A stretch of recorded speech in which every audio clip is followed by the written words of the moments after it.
When I think of injustice, what it makes me think of is the moment that I set foot in prison for the first time back in 1985.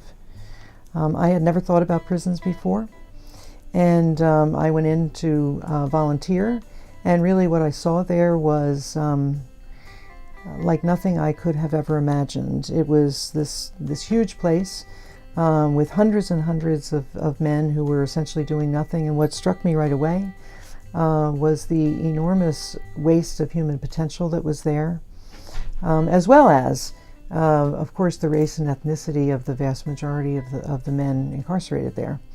And I kept going back a lot over many years, and I was teaching courses in corrections, and right away I knew, because how I had learned about prisons and jails was by going in, I knew that I had to take my students in as well. And so every single class that I had, we took trips to prisons and jails in the Pennsylvania and New Jersey area. And I watched how my students reacted when they visited the prison. In a sense, the same sort of expressions came on their faces as I felt my first day in prison. So I just continued to take really essentially thousands of students into these facilities, and at a certain point in 1995, I took a group of students to a state prison 3 hours away from Philadelphia. And long story short, we had this opportunity to have a conversation with a group of men there, a small group of men.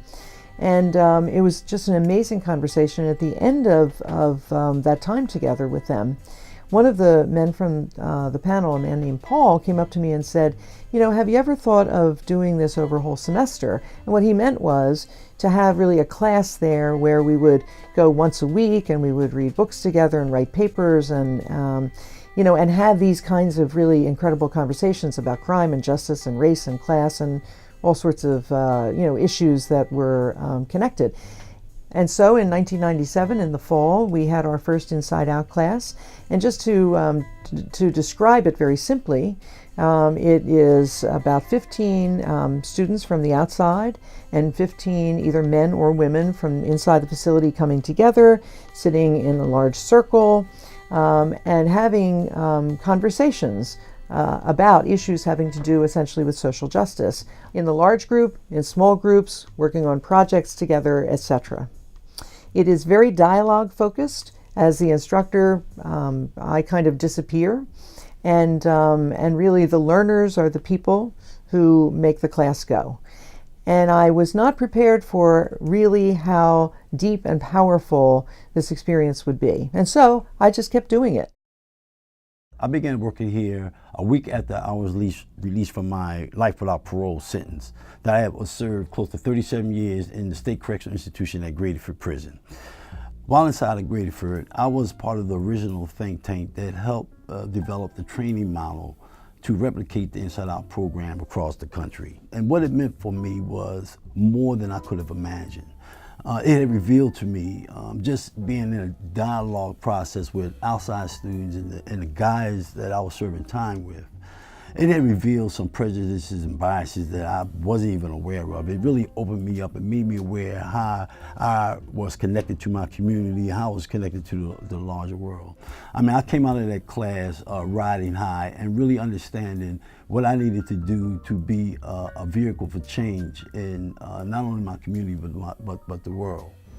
The Inside Out Prison Exchange Program has really fundamentally changed my life and how I see myself in a variety of contexts. And when I think about how immensely oppressive all the systems in this country are, especially the prison system, Inside Out puts people in a position to think critically about that and to think meaningfully and to think honestly about that in a way that you don't get a chance to in any other space. And it creates this space where you feel safe and where you can do that. And what's kind of interesting is that, 95% of the people who are in prison are going to be coming out and will be our neighbors. And so, I question, because I've spent a lot of time in prison, I question if this is really the best way to hold people accountable for what they do, for any of us to be held accountable in that way for what we do. Because, what it goes to is a sense of dignity, and how important dignity is for human beings. People normally think that people behind the wall are monsters or really bad people or less than human. And Inside Out, by taking people in to sit in circles, to talk to one another in this dialogic framework, it began to break down a lot of those stereotypes, and people normally leave those sessions more aware, more educated about exactly who's behind the wall. But Inside Out kind of gave people the empowerment, the inspiration to see themselves as a solution to a lot of the problem by talking about issues of justice, injustice, victimizations, crime, community building, and those things kind of put guys in a position of seeing themselves as change agents. When we talk about Inside Out, we talk about it as more than just an educational program. It's a leadership building. Is a program that it gets people connected in various ways from different backgrounds to work together, and in this larger context that could really bring peace, justice, and wholeness to our entire community. Part of what is so powerful about this Inside Out experience is that there is a whole dimension of people that comes forth, and we start to see, we've seen over years real leaders emerge, so much so that the leadership of this program is not just people on the outside, it's people on the outside and the inside. I'll never forget, there was an Inside Out experience I was a part of, and this one participant goes, I grew up watching the civil rights movement on TV, and his parents told him, this is where civil rights movements start. This is where movement starts, in dark, dingy gymnasiums like this one, where all these people are coming together. They start by gathering people around this common end, and in a meaningful way. And I've never been a part of something that really pushes you in a very nuanced and safe way to think critically about things, and it's one of the biggest privileges of my life. More than just about education, it's about finding out things about yourself, how the value of education, the value of the human being next to you, and that is vitally important, and actually is really building community. If we continue to see people who are behind bars as the problem, rather than maybe people who might have some suggestions about a solution to the problem, I think we will just keep coming up against a brick wall.